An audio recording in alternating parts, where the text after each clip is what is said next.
Violence violence violence అని యష్ కేజీఎఫ్లో అన్నట్లు marketing marketing marketing అని మన యష్ ఫార్మింగ్లో కంటిన్యూగా తలుచుకుంటూనే ఉండాలి. ఎందుకంటే మార్కెటింగ్ అనేది చాలా ఇంపార్టెంట్.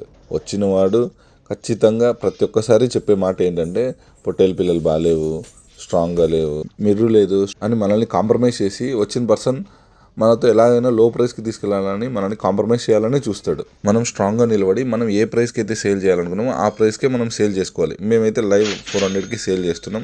అలా కాకుండా నేను మార్కెట్కి తీసుకెళ్తాను, మార్కెట్లో సేల్ చేసుకుంటానని మార్కెట్కి తీసుకెళ్ళామంటే అక్కడ ఉన్న దళారు వ్యవస్థ వల్ల మనకు షీప్ ఫార్మింగ్ మీద ఇంట్రెస్ట్ పూర్తిగా కోల్పోతుంది. ఎందుకంటే అలా లో ప్రైస్కి అడిగిచ్చేస్తారు వాళ్ళు. సో ఏదున్నా మనం మన ఫామ్ దగ్గరే సేల్ చేసుకోవాలి. నేనైతే లైవ్ 400 వెయిట్ పర్ కేజీ చొప్పున 250 పిల్లలు 35 to 40 kgs మధ్యలో ఉన్న పిల్లల్ని సేల్ చేయడం అయితే జరిగింది. ఇలాంటి ఇన్ఫర్మేషన్ మీకు ఇస్తూనే ఉంటాను. Please do follow and keep supporting. ఇది వ్యాపారం.